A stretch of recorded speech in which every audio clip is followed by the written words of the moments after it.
नमस्कार। आप सभी का हमारे YouTube चैनल जीत सार ट्रिक्स में स्वागत है। बायोलॉजी के महत्वपूर्ण प्रश्नों का संग्रह इस वीडियो में हम देखेंगे। ये बायोलॉजी पे हमारी 6वीं वीडियो होगी। अगर आपने इससे पहले हमारी वीडियो अगर नहीं देखी है बायोलॉजी वाली तो प्लीज़ उस वीडियो को ज़रूर देख लीजिए।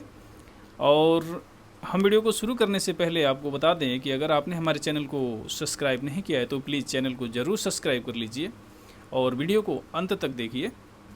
और वीडियो कैसी लग रही है कमेंट करके ज़रूर बताइएगा। आइए हम वीडियो को शुरू करते हैं और आज का पहला प्रश्न लेते हैं। आज का पहला प्रश्न है, ऑप्थेल्मोलॉजी चिकित्सा विज्ञान की वह शाखा है जिसके अंतर्गत अध्ययन किया जाता है। ऑप्थेल्मोलॉजी के अंतर्गत किसका अध्ययन किया जाता है? तो याद रखिएगा, आँख और आँखों के रोगों का अध्ययन किया जाता है, ऑप्थेल्मोलॉजी के अंतर्गत किया जाता है। कैंसर या ट्यूमर का जो अध्ययन किया जाता है उसको भी याद रखिएगा, उसको कहा जाता है ऑन्कोलॉजी। ऑन्कोलॉजी कहा जाता है कैंसर या ट्यूमर के अध्ययन को ऑन्कोलॉजी। जबकि मनुष्य जाति का जो अध्ययन किया जाता है उसको कहा जाता है इथनोलॉजी। इथनोलॉजी कहा जाता है उसको, इसे भी ध्यान में रखिएगा। और पक्षियों का अध्ययन बार बार पूछा जाने वाला क्वेश्चन है, ऑर्निथोलॉजी कहा जाता है, ऑर्निथोलॉजी कहा जाता है, तो इसे भी ध्यान में रखिएगा। अगला क्वेश्चन देखते हैं, रुधिर परिसंचरण तंत्र की खोज किसने किया? रुधिर परिसंचरण तंत्र की खोज किसने किया था? तो याद रखिएगा, विलियम हार्वे ने किया था। विलियम हार्वे ने रुधिर परिसंचरण तंत्र की खोज किया था। ग्रेगर जॉन मेंडल ने, तो ग्रेगर जॉन मेंडल को जेनेटिक्स का फादर कहा जाता है, आनुवंशिकी के पिता कहे जाते हैं या जेनेटिक्स के फादर कहे जाते हैं। कौन? तो ये हैं ग्रेगर जॉन मेंडल को कहा जाता है। चार्ल्स डार्विन जैव विकास के मत को समर्थन दिया था या जैव विकास का मत का प्रतिपादन किया था। जैव विकास मत का प्रतिपादन किया था चार्ल्स डार्विन ने, ये भी ध्यान में रखिएगा। जेकेरियस जेनसन, ये नाम याद रखिएगा, जेकेरियस जेनसन प्रथम संयुक्त प्रकाश सूक्ष्मदर्शी का खोज किसने, ये बनाया किसने था, आविष्कार किसने किया था? तो ये प्रकाश सूक्ष्मदर्शी, याद रखिएगा, सूक्ष्म प्रकाश सूक्ष्मदर्शी का आविष्कार किसने किया था? जेकेरियस जेनसन ने किया था, ये भी बात ध्यान में रखिएगा। अगला क्वेश्चन है, आर्कनोलॉजी के अंतर्गत किसका अध्ययन किया जाता है? आर्कनोलॉजी के अंतर्गत किसका अध्ययन किया जाता है? तो याद रखिएगा, मकड़ियों का अध्ययन किया जाता है। मकड़ियों का अध्ययन आर्कनोलॉजी के अंतर्गत किया जाता है, इसे ध्यान में रखिएगा। नवजात शिशुओं का अध्ययन जो किया जाता है उसे क्या कहा जाता है? नियोनेटोलॉजी कहा जाता है। क्या कहा जाता है? नियोनेटोलॉजी कहा जाता है, तो इसे भी याद रखिएगा। मस्तिष्क का अध्ययन किसके अंतर्गत किया जाता है? तो फ्रेनोलॉजी के अंतर्गत किया जाता है, इसे भी ध्यान में रखिएगा। फ्रेनोलॉजी के अंतर्गत किया जाता है, तो इसे ध्यान में रखिएगा।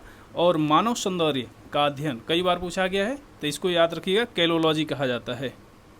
कैलोलॉजी कहा जाता है, कैलोलॉजी के अंतर्गत मानव सौंदर्य का अध्ययन किया जाता है। अगला क्वेश्चन है, ऐसे जंतु जो बच्चे को जन्म देते हैं को क्या कहा जाता है? तो जो जंतु बच्चे को जन्म देते हैं उनको जरायुज कहा जाता है, विविपेरस कहा जाता है, जरायुज कहा जाता है जो बच्चे को जन्म देते हैं। जो जिनके रक्त का रंग लाल नहीं होता है उनको अनाइमा कहा जाता है, ये भी याद रखिएगा, अनाइमा। ऐसे जंतु जिनके रक्त का रंग जो होता है लाल नहीं होता है उसे अनाइमा कहा जाता है। अंडियों जैसे जंतु होते हैं जो अंडा देते हैं। अगला क्वेश्चन है, निम्नलिखित में से कौन सा स्तनधारी अंडा देता है? तो एक स्तनधारी कौन सा है इसमें जो अंडा देता है? तो याद रखिएगा, एकिडना है, एकिडना अंडे देता है। अगला क्वेश्चन है, लाल रक्त कणिका विहीन जंतु कौन सा है? किसमें आरबीसी नहीं पाया जाता है? तो याद रखिएगा, आरबीसी किसमें नहीं पाया जाता है? तो केंचुआ में आरबीसी नहीं पाया जाता है, इसको याद रखिएगा।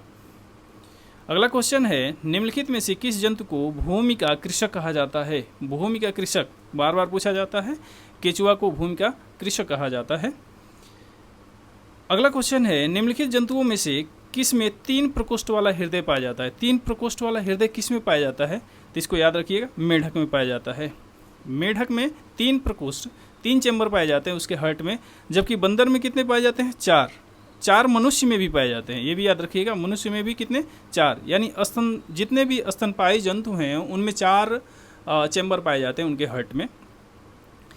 मछली में कितने पाए जाते हैं? तो मछली में 2 ही पाए जाते हैं, इसे भी याद रखिएगा। निम्नलिखित में से कौन कीटों से प्राप्त नहीं होता है? तो कीट से रेशम प्राप्त होता है, शहद प्राप्त, लाख भी कीट से ही प्राप्त हो, मोती कीट से नहीं प्राप्त होता है। मोती का एक तरह से कैल्शियम कार्बोनेट होता है, मोलस्का, एक जंतु होता है मोलस्का, उसकी खोल से प्राप्त किया जाता है मोती को, तो ये भी याद रखिएगा। कुछ समुद्री जंतु एवं कीट अंधेरे में अपने शरीर से प्रकाश उत्पन्न करते हैं, इस परिघटना को क्या कहा जाता है? तो जो अंधेरे में प्रकाश उत्पन्न करते हैं ऐसे जंतु को कहा जाता है बायोल्यूमिनिसेंस कहा जाता है। बायोल्यूमिनिसेंस कहा जाता है ऐसे जंतुओं को जो प्रकाश उत्पन्न करते हैं रात के समय में। अगला क्वेश्चन है, निम्नलिखित में से कौन सा जानवर बिना पानी पिए सबसे लंबी अवधि तक रह सकता है? ये क्वेश्चन एक बार पूछा गया था।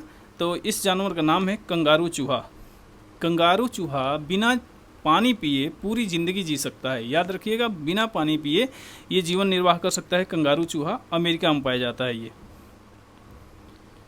जबकि जिराफ जो होता है, जिराफ 21 दिन कह सकते हैं या 3 सप्ताह तक बिना पानी पिए रह सकता है। जो ऊँट होता है 6 से 7 महीने रह सकता है बिना पानी के।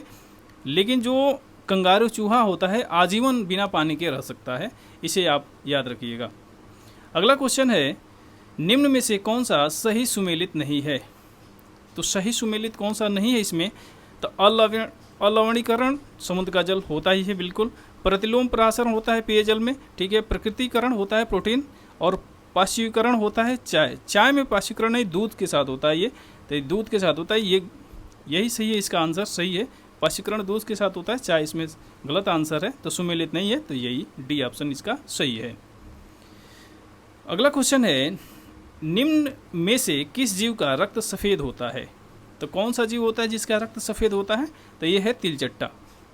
तिलचट्टा का रंग कैसा होता है? सफ़ेद होता है।